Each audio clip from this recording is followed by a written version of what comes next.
28, 29, 30। হ্যাঁ হ্যাঁ হ্যাঁ, আরো আরো, তাড়াতাড়ি তাড়াতাড়ি। বুক ডাউনের পর আবার ডাম্বেল উঠাই তুই। হালাই আমগো এই গরমের ভিতরে জিম করাইতাছে, পুষ্টিকর খাবার দেওয়ার নাম নাই, প্রোটিন পাউডার খাওয়া খাওয়া কি কষ্টটাই না করাইতাছে। এই কি বিড়বিড় করো, ভালো করে বুক ডাউন দাও। কুরবানির ঈদ আইসা গেছে, এখনো শরীরে কুস্তর খবর নাই। এই বডি নিয়ে হাটে গেলে কাস্টমাররা দাম কইবো। দাও দাও দাও, বুক ডাউন দাও। ওই গোস্ত পাইবা কই? হারা বছর খাওয়াইছো তো খালি শুকনা খের, খের খাইয়া পাইছা সেটাই তো বেশি। ঘাসের খবর নাই, ভুসির খবর নাই। ঠিক কইছেন ভাই, শুকনা খের খাইয়া আমার তো কষা হইয়া গেছে। আমারে কি তোমরা বলদ খামারি পাইছো যে সারা বছর ঘাস ভুসি খাওয়ায় খাওয়ায় নিজের পকেট ফাঁকা করবো, আবার বিক্রি করবার যেও কুইতা কুইতা লাভ করবো? আমি না মানব সেবা না গরু সেবা করতে আহি নাই, লাভ করতে আইছি। না বেশি সময় নাই, এই যে নাও সারা বছর ঘাস ভুসির পাওয়ার একবারে নাও।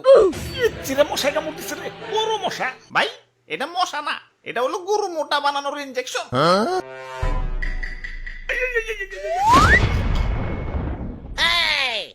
এইবার ঠিক আছে, এইবার ভালো দাম পাওয়া যাবো। যাই হাটে যে গরুটা বেই চাহি। ওরে বাপুরে, ইয়া সাতা কই তোর ইয়া মেম্বার আমি না তুমি? সরি মেম্বার সাহেব। আমি হইলাম এই এলাকার একজন গণ্যমান্য ব্যক্তি, মান সম্মান ধরে রাখার জন্য ইয়া নিয়ত করছি এবার সবচেয়ে দামি গরুটাই কুরবানি দিব। ইয়া টাকা পয়সা কিছু না, ইয়া মান সম্মানটাই হলো বড়। আরে সবচেয়ে মন মরে রয়েছো কেলা, এমন মন মরে থাকলে কাস্টমার আইবো। জাবর কাটো জাবর কাটো, পেটে কিছু থাকলে তো যাবর কাটো, ফুলাইছো তো ইনজেকশন দিয়ে, এখন ইনজেকশন মুখে না চাবাম না।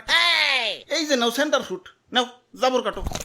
ওরে বাপুরে, ইয়া গরু তো ভালোই মোটা তাজা হইছে। ইনজেকশন দিছো নাকি? আরে কি যে কোন, গরু তো আমার ফলমূল ছাড়া কিছু খাই না। এই তো একটু আগেও 10 কেজি আপেল সাবার করে দিল, দেখেন না পেটটা কেমন ফুলে রয়েছে।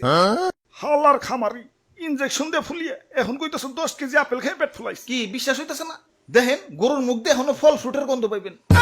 ওরে শয়তান, তাহলে সেন্টার ফুডে লেগে দিছো। যা সেন্টার ফুডে খাম না। থু। তা গরুর দাদা দাম কত? বেশি না, মাত্র 10 লাখ। বাপরে, এত দাম? গরুর দামই তো চাইলাম না, সারা বছর গরুর যে আপেল কমলা খাওয়াইছি ওটির দাম চাইলাম মাত্র। এখন দাম বেশি হইলে ওইটা নেন। না না, আমি হইলাম মেম্বার সাহেব, এই এলাকায় আমার একটা ওয়েট আছে। এই সুখ না গরু নিলে এলাকায় আমার মান সম্মান থাকবো, আমার ওইটাই লাগবো। এই যে নাও টাকা দিয়াও, গরু আমাকে দিয়া দেও। এই ভাই দেন, হাসিলের টাকাটা দেন। ওরে বাপুরে, ইয়া গরু কিনা পকেট ফাঁকা হয়ে গেছে, পকেটে আর কোনো ক্যাশ কুশ নাই। ক্যাশ না থাকলে বিকাশে দেন। আরে ইয়া বিকাশেও তো টাকা নাই, কার্ডে আছে, কার্ড নিবে। ধরুন আমার কি এটিএম বুথ পাইছেন নাকি? ইয়া পাইলে আর দিমু কেমনে? ইয়া ভাই হাসিলের টেয়াটা মনে হয় পাইসা গেল। আরে মেম্বার সাহেব, কার্ড থেকেও তো বিকাশে টাকা ঢুকান যায়। প্রথমে বিকাশ অ্যাপে লগ ইন করে অ্যাড মানিতে যান, কার্ড টু বিকাশ সিলেক্ট করে